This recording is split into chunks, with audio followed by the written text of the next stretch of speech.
DPS senior secondary school Tabiji लेकर आए हैं online classes from pre nursery to class 12, 50% discount on girls fees. Online admission open. Visit dpsajmer.in। Rajasthan सरकार को अल्पमत में बताने वाले कांग्रेस पार्टी के ही पूर्व उप मुख्यमंत्री सचिन पायलट के तेवर अब ठंडे पड़ते नजर आ रहे हैं। सोमवार शाम को प्रियंका गांधी राहुल गांधी से जो मुलाकात हुई, उसके बाद राजस्थान वापसी सचिन पायलट कर रहे हैं, यानी कि एक तरीके से घर वापसी कर रहे हैं। और इसके बाद राजस्थान के अंदर अब सरकार जाने का जो बवाल मचा हुआ था वो ऐसा लग रहा है कि थम सा गया है। लेकिन अब राजस्थान के अंदर कांग्रेस की स्थिति रहेगी कैसी, सचिन पायलट की स्थिति राजस्थान में कैसी रहेगी? क्या अशोक गहलोत और सचिन पायलट के बीच में जो विवाद चल रहा था वो अब थम गया है या विराम लगा इस पर, या ये लड़ाई आगे और जाएगी? आगे क्या स्थिति रहने वाली है, इसके ऊपर हम आज चर्चा कर रहे हैं। और चर्चा में हमारे साथ बातचीत करने के लिए मौजूद हैं अजमेर के वरिष्ठ पत्रकार क्षितिज गौड़। इनके साथ हम बातचीत करेंगे और जानने की कोशिश करेंगे कि आखिरकार किस तरीके से ये जो पूरा सियासी ड्रामा 1 महीने से लगभग चलता आ रहा है, इसको कैसे विराम दिया गया, आगे की क्या स्थिति रहेगी। सर, सबसे पहले तो मैं ये जानना चाहूँगा कि सचिन पायलट और कांग्रेस के आलाकमान के बीच ऐसी कौन सी सुलह हुई जिसके बाद सचिन पायलट वापस राजस्थान आ रहे हैं?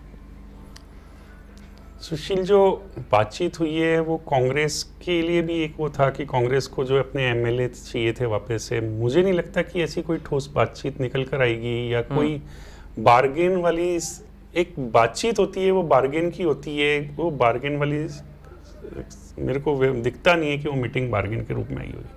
हाँ, ये जरूर है कि ये जो लड़ाई शुरू हुई थी अशोक गहलोत गुट में और सचिन पायलट गुट में, ये एक मैसेज प्रदेश को देके जा रही है कि जो युवा कांग्रेस कार्यकर्ता था वो ये देख रहा था कि अगर सचिन पायलट गुट जीतता है तो आने वाले टाइम में कांग्रेस संगठन के अंदर युवाओं को तरजीह मिलती है ना, एक जगह मिलती। लेकिन एक दूसरा गुट था जो अशोक गहलोत का था, जो तजुर्बेकार हैं, जो पुराने कांग्रेसी हैं। अब इस पूरे इंसिडेंट ने, पूरे एपिसोड ने ये शो कर दिया गया है कि अभी जो युवा कार्यकर्ता है उसको अभी जो तजुर्बेकार हैं, जो बड़े कांग्रेसी नेता हैं, उनसे आगे नजरअंदाज नहीं किया जा सकता। ये एक मैसेज कांग्रेस कार्यकर्ताओं को दिया गया है कल का इंसिडेंट के वाले मामले से। तो आपको लग रहा है कि कांग्रेस के आलाकमान से सचिन पायलट की कोई भी सुलह को लेकर कोई शर्त नहीं होगी यहाँ पर? सुशील, बार्गेनिंग क्या होती है? टेबल पे आज पहुंचे थे सचिन पायलट अगर राहुल गांधी और कांग्रेस के आलाकमानों के साथ में, तो उनके पास बार्गेन को क्या था? जिस तरह की संभावनाएं या जिस तरह की अटकलें लगाई जा रखी थी कि बीजेपी के साथ जब बार्गेन हो रही थी तो बार्गेन में ये कहा जा रहा था कि ये अटकलें थी कि सचिन पायलट के पास 30 विधायक है। तब एक बयान अखबारों में भी और टीवी के ऊपर काफी दिखा था कि बीजेपी ने कह दिया गया था कि आपके पास है क्या, टेबल पे लेकर आओ, है ना। ये खूब चीजें चली थी कि भाई पायलट के पास क्या है, 30 विधायक हैं, अगर 30 विधायक हैं तो टेबल पे आओ। अब आप मुख्यमंत्री बनोगे या उप मुख्यमंत्री बनोगे तो आपके पास जो चीज है उसके आधार के ऊपर, जो नंबर है उसके आधार के ऊपर आपके साथ हम टेबल पे बार्गेन करेंगे। सचिन पायलट जब कल प्रियंका गांधी राहुल गांधी के पास पहुंचे, आलाकमान के पास पहुंचे हैं, तो उनके पास मात्र 18 विधायकों के अतिरिक्त कुछ और भी नहीं था कहने को। और ये उन 19 विधायकों के साथ 3 निर्दलीय विधायक भी थे, यानी कि टोटल 22 का नंबर गेम तो सचिन पायलट के पास था। लेकिन जिस तरीके से दोनों आपस में जो बयानबाजी हो रही थी, आरोप प्रत्यारोप, नकारा निकम्मा अशोक गहलोत की ओर से, फिर पायलट खेमे की ओर से भी कहा गया, तो ये सब बातें लड़ाई शुरू कहां से हुई थी? जब ये मान लिया गया था, जब सचिन पायलट की तरफ से पहली बार बयान क्या आया था, ट्विटर पे आया था कि अशोक गहलोत सरकार अल्पमत में है। सबसे पहला बयान सिर्फ, और उसके बाद मुझे नहीं लगता कि सचिन पायलट ने कोई बयानबाजी की थी। लेकिन जिस प्रकार से वो अपने विधायकों को लेकर अलग हुए थे, पहला बयान था कि अशोक गहलोत सरकार अल्पमत में है। और यही कारण था कि अशोक गहलोत खेमे में भागदौड़ मच गई थी और बीजेपी ने उसका फायदा उठाने के लिए बीजेपी भी सक्रिय हो गई थी। लेकिन जब सचिन पायलट ये कह के अलग होते हैं कि अशोक गहलोत सरकार अल्पमत में है, तो सचिन पायलट को वो प्रूव करना चाहिए था। देखो, यहाँ पे जो रिलायबिलिटी है सचिन पायलट की, वो उस पर काफी कुछ प्रभाव पड़ा है। क्योंकि अगर सचिन पायलट ये सिद्ध कर देते कि अशोक गहलोत सरकार अब अल्पमत में थी और सरकार गिर गई, तो मुझे लगता है कि सचिन पायलट का कद ज्यादा बड़ा होता। सचिन पायलट का ज़्यादा बड़ा होता। लेकिन एक ऑडियो की बात आई है ना, क्या आपको लगता है सचिन पायलट और जो बाकी 18 विधायक थे उनकी बीजेपी से कहीं बातचीत पहले से चल रही थी, या डे वन से सचिन पायलट निश्चिंत थे और बागी विधायक भी निश्चिंत थे कि हम कांग्रेस के ही सिपाही रहेंगे? ये बात तय थी क्या पहले से, या बीजेपी के साथ चल रही थी बात? आपको क्या लगा ये? क्योंकि पूरा 1 महीने का सियासी ड्रामा तो ये चला कि एक ऑडियो टेप आया, बीजेपी खरीदने की कोशिश कर रही है, लेकिन एसओजी ने फिर केस वापस ले लिया। ये पूरा सियासी ड्रामा आपको क्या लगता है? मेरे को सुशील ये लगता है कि सचिन पायलट अगर अपने विधायकों के साथ अलग होते हैं तो वो क्यों अलग होते हैं? उनका कारण ये था कि जिस प्रकार से बयान आया था वो उनकी सोच को या उनकी योजना को बता देता है कि ये सरकार अल्पमत में है, अशोक गहलोत सरकार अल्पमत में। यानी इस बयान के बाद ये मान सकते हैं आप या मैं मान सकता हूं कि उनकी बातचीत भाजपा के साथ चल रही थी, बीजेपी के साथ उनकी बातचीत चल रही थी, और भी विधायकों को परेशानी यह हुई कि जो नंबर सचिन पायलट ने राजस्थान में गिन के गए वो इतने नंबर वहां पे गुड़गांव में नहीं मिले। मतलब ये जो यहाँ पे माल तैयारी की गई थी वो माल वहां तक पहुंचा नहीं। तो माल जब पूरा नहीं पहुंचा तो सचिन पायलट के बाद बीजेपी ने भी ये तैयारी की थी कि भाई किसी तरीके से इस सरकार को घेर दिया जाए, कुछ और तोड़े जाएं, कुछ और नंबर बढ़ाए जाएं, कुछ हाई कोर्ट के ऑर्डर, कुछ सुप्रीम कोर्ट के ऑर्डर का, कुछ राज्यपाल के फायदे का कुछ मामला किया जाए ताकि अशोक गहलोत की सरकार कम से कम गिरे। क्योंकि देखो बीजेपी के सामने अगर सामने लाई जाती है, प्रदेश में जो नए नेता बीजेपी के उभर रहे हैं या केंद्र में बीजेपी के नेता हैं, उनको सचिन पायलट से खतरा नहीं है जितना अशोक गहलोत से खतरा है। अशोक गहलोत ने कई बार, आप अहमद पटेल के राज्यसभा के चुनाव का मामला देख लो, एक वोट से जो है अहमद पटेल को, जबकि बीजेपी के गढ़ में बीजेपी ने अपनी पूरी ताकत झोंक रखी थी, अशोक गहलोत को ये श्रेय जाता है कि उन्होंने अहमद पटेल को जितवा दिया। आप बेंगलोर में सरकार बनाने की बात देख लो, जब बेंगलोर में कांग्रेस नहीं आई थी और कांग्रेस ने जेडीयू से जनता दल से मिलकर सरकार बना दी थी, तो उस समय भी अशोक गहलोत को भूमिका दी गई थी। तो बीजेपी, जो केंद्रीय बीजेपी है, उनको सचिन पायलट से इतना खतरा नहीं है जितना अशोक गहलोत से खतरा है। और यही कारण है कि आपसी फूट को देखते हुए बीजेपी ने एक प्रयास किया, एक कोशिश की कि घर में बहू और सास के जो झगड़े हैं उसको किस तरीके से जो है चौराहे पे लाकर इस घर में से फायदा उठाया जाए। देखो हर पड़ोसी करता है ये, और हमारे ये जो इसमें बना हुआ है ज्यादा होता है कि पड़ोसी हमेशा देखता है सास बहू का झगड़ा है, तो ये सड़कों तक तो आना ही चाहिए और उसका क्या फायदा उठाया जा सकता है। इस पूरे सियासी ड्रामे के अंदर जो सुलह हुई, वापस बागी विधायक आ गए, तो इसमें प्रियंका गांधी, अहमद पटेल, वेणुगोपाल, राहुल गांधी, सोनिया गांधी, क्या ये 5 लोग ही थे या राजस्थान से भी कोई नाम था जिसने जाके सुलह की पैरवी की? और पायलट को ये कब एहसास हुआ होगा कि वापस अब चलना चाहिए अपने को घर? इसमें 2 चीज़ें हैं सुशील, मेरा एक व्यक्तिगत मानना है और जिस तरह से मैं कर रहा हूँ, कांग्रेसियों में या लोगों में या आम जनता में एक मैसेज जाता है कि गांधी परिवार इस कांग्रेस पार्टी को चला रहा है। मैं इससे भिन्न रखता हूँ। मैं मानता हूँ कि कुछ नेता, अहमद पटेल है, मुकुल वासनिक है, अशोक गहलोत है, कुछ नेता जो हैं, जो वरिष्ठ हैं और जो पुराने हैं, ये बेसिकली गांधी परिवार को चला रहे हैं, ये कांग्रेस को चला रहे हैं। और गांधी परिवार वही करता है जो कि ये जो नेता लोग हैं ये कहते हैं। मुझे ये लगता है कि सचिन पायलट ने प्रियंका गांधी को अप्रोच किया था, ना कि प्रियंका गांधी ने सचिन पायलट को अप्रोच किया। सचिन पायलट ने प्रियंका गांधी को अप्रोच करने के बाद फिर राहुल गांधी से बात की है, और फिर ये बीच में ये बैठी है कि ठीक है, मैं अपने सम्मान के लिए लड़ रहा था, लेकिन मैं कांग्रेस छोड़ना नहीं चाहता कि मैं कांग्रेसी हूँ, अब मैं आना चाहता हूँ, अगर मेरा सम्मान दिलाओ। ऐसी स्थिति में राहुल गांधी या गांधी परिवार के सामने एक इमेज बना दी गई थी कि युवा टूटते जा रहे हैं और कांग्रेस के जो आला कमान है वो कुछ नहीं कर रहा। तो ये गांधी परिवार के लिए भी एक बहुत बढ़िया मौका था कि यार बार बार हम पे आरोप लगता है ये टूट गया, युवा टूट गया, इस युवा को नहीं जाने देंगे। तो हमारी ये रहेगा कि देखो हमने राजनीतिक परिपक्वता दिखाई, हमने इस दोनों को साथ लिया, युवाओं को भी साथ लिया और बुजुर्गों को भी साथ लिया। लेकिन इसके बाद मुझे लगता है सुशील, अब स्थिति और ज्यादा खराब होने वाली है, ये मेरा अनुमान है। मैं ये नहीं मानता, मेरे एक मित्र ने बोला था कि जो एमएलए चले गए थे उन एमएलए के साथ कोई भेदभाव या वाली स्थिति होगी, मुझे नहीं लगता। वो एमएलए जो हैं वापस से गहलोत खेमे में जाएंगे, लेकिन यहाँ अब सचिन पायलट आने वाले टाइम में अलग तक पड़ जाएंगे, क्योंकि अब मुझे नहीं लगता कि कोई एमएलए सचिन पायलट पे विश्वास जगा सकेगा। सचिन पायलट ने मेहनत की, सचिन पायलट ने कांग्रेस के लिए अपना समर्पण दिया, लेकिन इसके बावजूद भी सचिन पायलट ने जो कदम उठाया था वो पूर्ण परिपक्व नहीं था। ये मैं पहले भी शायद आपसे चर्चा में कह चुका था। सचिन पायलट पे अब एमएलए और यहाँ तक कि कार्यकर्ता पे आप आ जाओ, आप ग्रास रूट कार्यकर्ता पे आ जाओ कांग्रेस के ऊपर, वो भी अगर सचिन पायलट आज अजमेर आते हैं तो ये कार्यकर्ता सोच के रहेगा कि मैं साथ में दिखूं या नहीं दिखूं। ये चीज रहेगी, मुख्यमंत्री गहलोत की भी नजर रहेगी कि कौन पायलट के साथ दिखाई दे रहा है, नहीं दे रहा है, क्योंकि ये चीज अजमेर में हमेशा दिखाई दी। जब भी अशोक गहलोत जब आए तब पायलट खेमा नजर नहीं आया, जब पायलट आए तब अशोक गहलोत खेमा नजर नहीं आया।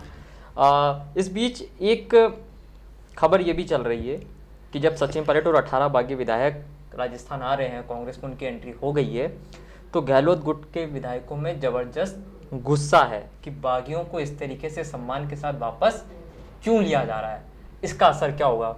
अशोक गहलोत जैसलमेर में है, मनाने पहुंचे हैं, शायद विधायकों के साथ बातचीत करेंगे, इसका क्या असर दिखाई देगा? देखो, कल जिस तरीके से सियासी ड्रामा चला, रात को चर्चाएं हुई, उसके बाद वेणुगोपाल ने और सचिन पायलट ने प्रेस कॉन्फ्रेंस की, एक मीडिया में एक तरफा बयान जा रहा था कि हम सम्मान के लिए लड़ रहे थे, हम ना पद के लिए लड़ रहे थे। मतलब the stage was taken by the Sachin Pilot, वो स्टेज सचिन पायलट ने लिया था। आज जब सचिन पायलट वापस लौट रहे हैं तो ये अशोक गहलोत वापस से स्टेज लेना चाह रहे हैं कि जो हम घर में गद्दारी कर चुके हैं, जो घर में बगावत कर चुके हैं, आज हम लोग उनको क्यों एक्सेप्ट करें। क्योंकि ये मैसेज हम उनको सिर्फ आला कमान को ही नहीं पहुंचाना, ये प्रदेश में ही पहुंचाना है कि देखो हम सही थे, हम सरकार को बचाना चाह रहे थे, हम जनसेवा। सुशील, जनसेवा ऐसा शब्द है ना कि जनसेवा के लिए ही सचिन पायलट अलग हुए और जनसेवा के लिए ही अशोक गहलोत जो है एमएलओ को जो है बाड़ेबंदी में ले गए। तो ये सब जनसेवा है ना। लेकिन दोनों बच्चे हुए अपनी सत्ता के लिए, लेकिन लड़ाई जो चल रही है, लेकिन जनता को ये बताया जा रहा है कि देखो ये तो आपकी सेवा के कारण हम लोग बाड़ाबंदी कर रहे हैं और ये हम सेवा के कारण ही हम सरकार गिरा रहे हैं या बना रहे हैं। तो ये जनसेवा का जो अपना लेना है इनको है ना, लोगों को ये लेना है जो नेताओं को कि ये हम हैं जो वास्तविक जनसेवक हैं। तो ये विरोध दिखेगा और ये विरोध उसी तरीके से है जिस तरीके से कल सचिन पायलट के साथ एमएलओ ने कहा कि हम तो सम्मान के लिए लड़ रहे थे। अच्छा, मैं सोमवार रात से लेकर अभी मंगलवार शाम तक लगातार ये खबरें पढ़ रहा हूँ कि प्रियंका है तो कांग्रेस में संभावना जगी कि युवाओं को अब मौका मिल जाएगा। प्रियंका गांधी वो नेता कांग्रेस में रहेंगी जो कि अनुभवी नेताओं में, बुजुर्ग नेताओं में और युवा नेताओं में सामंजस्य बैठा सकती है। हेडलाइन चल रही है, संकट मोचक बनी दीदी। इस पर आप क्या कहेंगे? दिक्कत ये है सुशील कांग्रेस में कि तिलक कौन करे ना, तो शहीद के लिए से भगत सिंह होता है ना कि पड़ोसी पैदा हो। तो क्या होता है कि ये कांग्रेस में एक आदत है, पहले राहुल गांधी आए हैं तो युवाओं को लेकर आएंगे और राहुल गांधी के कारण ही जीत गए और राहुल गांधी के कारण कांग्रेस में, लेकिन फिर राहुल गांधी का वो चरिश्मा चला नहीं। वो पिछले इलेक्शन में जिस प्रकार से हुआ, ये चीज खुद राहुल गांधी ने एक्सेप्ट की। अब कांग्रेसियों को या कांग्रेस के वरिष्ठ नेताओं को कोई ऐसा चाहिए जिनके नाम पर, देखो जैसे जहांगीर के टाइम में होता था ना कि उनके नाम पर शासन चलते थे। कोई जहांगीर कोई राजस्थान में या कोई दूसरे क्षेत्रों में जाके कोई राज नहीं करते थे, लेकिन उनके नाम से ही होता था कि शहनशाह ने बोला है तो ये काम होगा, शहनशाह को पसंद है, शहनशाह को नहीं करना। तो कांग्रेस को एक शहनशाह चाहिए था, एक नाम चाहिए था, एक ऐसा व्यक्तित्व चाहिए था जिसके नाम से जो है उनके सिक्के चलाए जा सके। तो अब प्रियंका गांधी को अब ये लेकर आए कि प्रियंका गांधी है जो ये सब, जबकि देखा जाए तो सचिन पायलट के पास कोई विकल्प बचा नहीं था, अशोक गहलोत के पास भी कोई विकल्प नहीं था। आज मैं बीजेपी पे आरोप लगे कि बीजेपी बाड़बंदी नहीं कर रही थी। आपको बताऊं, भारतीय ट्रिब्यूनल पार्टी जो है, आप अगर सुशील कभी गए हो डूंगरपुर, बांसवाड़ा, तो वहाँ ट्राइबल एरिया में वास्तव में एक अलग ही लहर चली है और ट्राइब जो आदिवासी एरिया हैं ये अलग एक मुश्त हुए। और यही कारण है कि बीटीपी जैसी पार्टी बहुत कम समय में उभरी है। ये जो दोनों ही पार्टियों को नजरअंदाज कर दिया, बीजेपी को भी नजरअंदाज कर दिया, कांग्रेस को भी कर दिया, एक नई पार्टी। ये बीटीपी जो पार्टी थी, इनको दायित्व दिया गया था, अशोक गहलोत देखो बहुत मजे में खिलाड़ी हैं, उनको दायित्व दिया था कि आपके आदिवासी क्षेत्र के 2-4 एमएलए तोड़ के रखो कि हमारे जरूरत पे काम आ जाएंगे। और ये बीजेपी को भनक लग गई थी। आप देखो गुजरात में जो बाड़ेबंदी की गई थी वो आपके मेवाड़ के, उदयपुर के, डूंगरपुर के, बांसवाड़ा के उन आदिवासी के थे, क्योंकि वो इसलिए टूट जाते क्योंकि उनको मालूम है कि हम ट्राइबल एरिया में रहते हैं और हम ट्राइबल एरिया के नेतृत्व या हमारे साथियों के साथ हम अगर वो कहेंगे बीजेपी छोड़ो तो छोड़नी पड़ेगी, कांग्रेस छोड़ो तो कांग्रेस छोड़नी पड़ेगी। तो ये भनक जब बीजेपी को लगी तो आप देखो कि ट्राइबल बेल्ट के ही सारे एमएलओस को, उन्हीं को सिर्फ गुजरात को बाड़ेबंदी लेके गया। तो ये चीज बीजेपी को भनक लग गई थी कि ये हमारे तोड़ देंगे। ये आप देखोगे तो ये गहलोत गुट का एक बहुत अच्छा दाव था, जो कि फ्लोर टेस्ट के समय में एक बहुत तुर्प का पत्ता जो कहते हैं ना छुपके मिलता है, तो वो छुपके खेला जाने वाला था। और इसी के कारण क्या है, बीजेपी अलग हुई। बीजेपी जब सचिन पायलट से अलग हुई, सचिन पायलट पास और कोई विकल्प नहीं। अगर विकल्प होता और सचिन पायलट कहते देखो मेरे पास ये विकल्प है, भारतीय जनता पार्टी मुझको मुख्यमंत्री बना रही है, मेरे पास मैं अलग पार्टी बनाने के बाद भी मुख्यमंत्री बन सकता हूं, या मैं पार्टी बना के किसी और दूसरी सरकार को सहयोग कर सकता हूं, लेकिन मैं सच्चा कांग्रेसी हूं इसलिए मैं कांग्रेस के पास आया हूं, तो मुझे लगता है कि सचिन पायलट के नंबर और बढ़ते हैं। इस पूरे सियासी ड्रामे में कांग्रेस के बागी 18 विधायक और निर्दलीय 3 विधायकों को क्या मिला? कुछ मिलेगा उनको भविष्य में या नहीं मिलेगा, या उनको दरकिनार किया जाएगा? क्योंकि गहलोत गुट के जो विधायक हैं वो तो वैसे ही नाराज हैं, पीसीसी चीफ राजस्थान का बदला जा चुका है, इनको क्या मिलेगा? इनको सचिन पायलट के साथ में वफादारी निभाने का कोई इनाम मिलेगा या नहीं मिलेगा? सुशील देखो, आज के टाइम में निष्काम कर्म तो पॉसिबल है नहीं, तो जो विधायक लोग हुए थे तो वो सकाम कर्म के लिए हुए थे। को फल की इच्छा रख के ही हुए थे, है ना। फल की इच्छा के बिना कर्म, निष्काम कर्म करते तो शायद आज वो राजनीति में नहीं होते। तो उन्होंने एक फल की इच्छा की थी कि आज हमको कोई फल मिलेगा और ये कर्म हम करने जा रहे हैं, और वो उन्होंने कर्म किए। लेकिन दुर्भाग्यपूर्ण जो रहा पायलट के लिए वो ये रहा कि जिस तरह की योजना को सीलबंद बनाना था, जिसके लिए रिहर्सल बार बार करनी थी, वो उनकी टीम नहीं कर पाई। अब मुझे जो लगता है, ये मेरा अनुमान है, मुझे लगता है कि जो 3 विधायक जो निर्दलीय विधायक हैं या कांग्रेस के बागी विधायक हैं, मुझे नहीं लगता कि इनके साथ कोई दुर्भाग्यपूर्ण या भेदभाव होगा। इसमें अशोक गहलोत की जो मैं स्टडी कर चुका हूँ और अशोक गहलोत को मैं जान चुका हूँ, वो सामने वाले लोगों को पहले तोड़ते हैं। अशोक गहलोत अशोक गहलोत इनको एक्सेप्ट करके सचिन पायलट को आने वाले समय में प्रदेश की कांग्रेस में अलग तक खड़ा दिखाने का प्रयास करेंगे। अच्छा, मैं एक चीज़ और समझना चाहता हूँ कि सचिन पायलट को एक जैसा आप कह रहे हैं, सुर्खियाँ आ रही हैं, कुछ सूत्र भी हमारे बता रहे हैं कि जो आलाकमान से बातचीत पायलट की हुई थी, वो पायलट की हुई थी, उसमें इस बात का जिक्र किया गया है कि 2 विधायक उप मुख्यमंत्री बनाए जाएंगे, कुछ विधायकों को निगम बोर्ड के अंदर उनको शामिल किया जाएगा। तो क्या ऐसा संभव है कि वापस से पीसीसी चीफ सचिन पायलट को बना दिया जाए, 2 मुख्यमंत्री बनाए जाए, बोर्ड में जो बागी विधायक थे उनको कहीं ना कहीं शामिल किया जाए? ऐसा संभव है? क्या गहलोत मान जाएंगे उस बात को? मुझे नहीं लगता। हम देखो, जो निगम में या मंत्रालय देने हैं, ये कैबिनेट या मुख्यमंत्री का एक एकाधिकार है। मुख्यमंत्री ही ये निर्णय करता है कि किसको बनाना है। हाँ, पार्टी की तरफ से रिकमेंडेशन है, जो कि कांग्रेस का अभी तक चला आ रहा है। बीजेपी का छोड़ दो, बीजेपी का तो ऑलरेडी डिसाइडेड आता है, एक कैडर बेस्ड पार्टी है, कैडर से चलती है। लेकिन कांग्रेस में मुख्यमंत्री का एक अधिकार है कि किसको मंत्री बनाया जाए, किसको नहीं बनाया जाए। पिछली बार भी आप देखोगे तो सचिन पायलट को डिप्टी सीएम जब अशोक गहलोत ने बनाया तो एक प्रेशर में बनाया था। आप जब शपथ ग्रहण समारोह को कवर कर रहे हो तो आप देखोगे उस समय अशोक गहलोत इतने खुश नजर नहीं आ रहे थे। लेकिन आने वाले समय में अगर अशोक गहलोत बागी विधायकों को कुछ पद, कुछ स्थान देते हैं तो वो अशोक गहलोत करेंगे, क्योंकि अशोक गहलोत का इस समय सबसे बड़ा ये चीज होगा कि जो बागी विधायक है उनको अपने गुट में लाना, ताकि आने वाला जो समय बचा हुआ है सरकार का, फिर यही समस्या खड़ी ना हो सके, यही समस्या वापस से खड़ी नहीं हो। लेकिन जैसे कांग्रेस पार्टी के अंदर आला कमान कल्चर है, आला कमान जो कहता है उस बात को मानना पड़ता है। सुशील, आला कमान मालूम है, आला कमान गांधी परिवार नहीं, आला कमान कुछ वरिष्ठ नेता हैं। वो वरिष्ठ नेता जो डिसाइड कर लेते हैं वो आला कमान से जारी कर देते हैं कि देखो आला कमान ने, गांधी परिवार ने ये डिसाइड कर दिया है। आप अगर यही स्थिति होती तो सचिन पायलट, राहुल गांधी जब अध्यक्ष थे तो पहली पसंद मुख्यमंत्री के थे। और ये मैंने खुद ने व्यक्तिगत जब अपने कवरेज में देखा था कि राहुल गांधी चाहते थे कि सचिन पायलट मुख्यमंत्री बने। लेकिन जब मुख्यमंत्री अशोक गहलोत बन गए तो ये हुआ कि आला कमान ने डिसाइड कर दिया है। तो आला कमान गांधी परिवार नहीं, आला कमान जो ऊपर के वरिष्ठ नेता हैं वही है। तो वरिष्ठ नेताओं में जो मित्रता है वो अशोक गहलोत बहुत अशोक गहलोत और इनका जो खेमा है वो बहुत ज़्यादा स्ट्रांग है। गांधी परिवार उन खेमे के अगेंस्ट नहीं जाता। मैंने कई ऐसे उदाहरण देखे, कई टूट भी देखी। अगर जाता ही दिखता तो आप ये देख लो, सिंधिया वाला जो आप मामला देख लो, सिंधिया और सचिन पायलट उसी प्रकार हैं जिस प्रकार राहुल गांधी के दोस्त, जैसे ये दोनों दोस्त हैं वैसे राहुल गांधी है। लेकिन उस समय अगर आला कमान चाहता तो सिंधिया को टूटने से बचाया जा सकता था।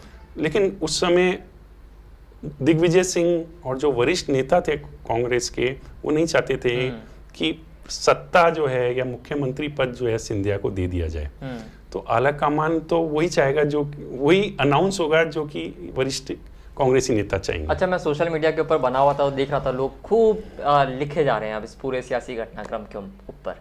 एक बात जो सबसे महत्वपूर्ण मुझे लगी, एक शख्स ने ये लिखा कि सचिन पायलट क्योंकि पीसीसी चीफ थे, और जब भी किसी भी दल के अंदर, चाहे वो भारतीय जनता पार्टी हो चाहे कांग्रेस हो, जब कोई प्रदेश अध्यक्ष होता है तो उसको आसपास के लोग ये कहते हैं कि अगला मुख्यमंत्री आप ही हो। तो क्या वाकई ऐसा कुछ हुआ होगा पायलट के साथ कि उनको भी संगठन, और जब चुनाव की तैयारियां चल रही थी, जब वो कैंपेन के निकले तो लोगों ने उनको कहा कि हाँ अगले मुख्यमंत्री आप ही हो?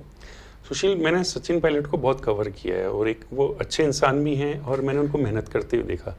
छोटा सा मैं उदाहरण दूंगा आपको। नसीराबाद बाई इलेक्शन थे जब सवारलाल जाट को मैंने अपना पद छोड़ के उनको एमपी बनाया था। सचिन पायलट ने गांव-गांव जाके, और मैंने व्यक्तिगत तौर पे देखा कि वो व्यक्ति सुबह 7 बजे से लेकर रात के 12-1 बजे तक मेहनत करता था।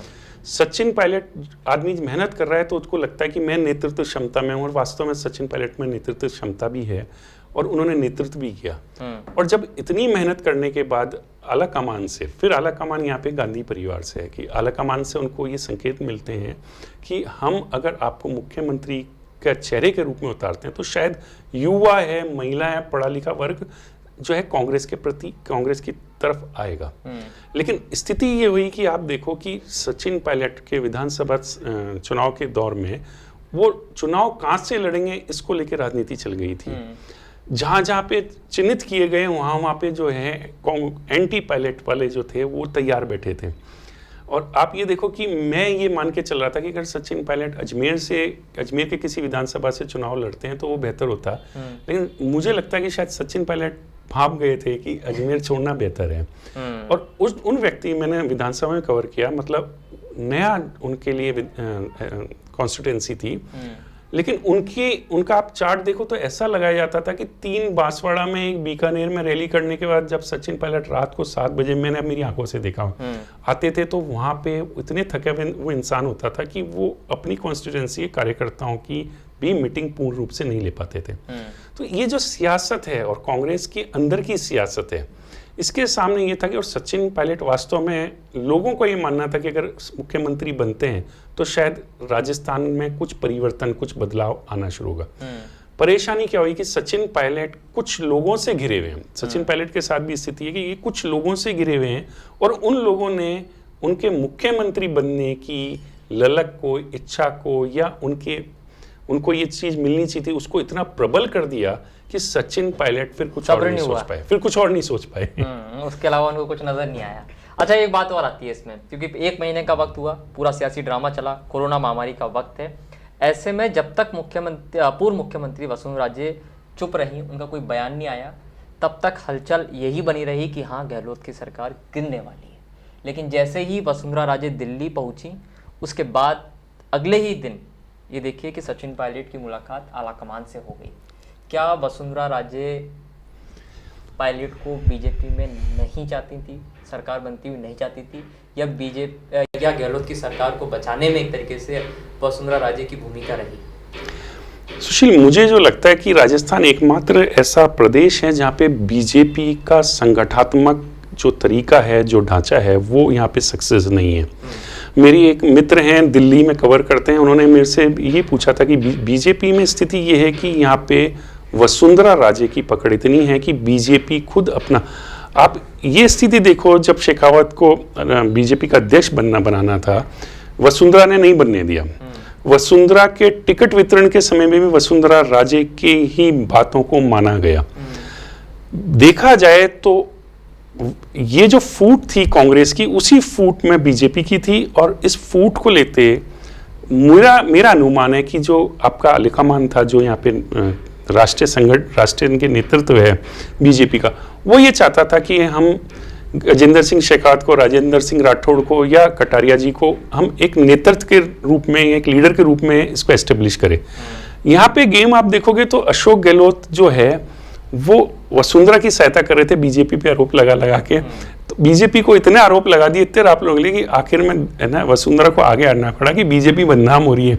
मतलब आप ये देखो कि जहां वसुंधरा राजे की चुप्पी ने अशोक गहलोत की सरकार को गिरने में देरी की, वहीं अशोक गहलोत के आरोप लगाने पे बीजेपी पे वसुंधरा राजे को फिर इमर्ज किया नेतृत्व की ओर पे। केंद्रीय नेतृत्व के पास जाने पड़ा, बुलाया गया। तो यहाँ जो ये एक सबक देता है कि राजस्थान में जो क्षेत्रीय नेता हैं, चाहे वो बीजेपी के हो कांग्रेस में, उनके क्षेत्र में पकड़ है, और यहाँ पे राष्ट्रीय चाहे कांग्रेस का हो चाहे बीजेपी का हो, वह हस्तक्षेप उनकी सहमति से नहीं कर सकता।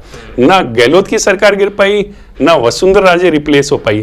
तो आप ये देखो दोनों पार्टियों के दोनों शीर्ष नेता आज बैठे हैं। देखा जाए तो दोनों जो हाई कमान थे, आला कमान थे, जो नेतृत्व था, वो दोनों फेल हुआ है। दोनों फेल हुआ है। तो आप कुल मिला के राजस्थान के अंदर स्थिति बिल्कुल साफ है। गहलोत की जो सरकार है वो कहीं नहीं गिर रही है।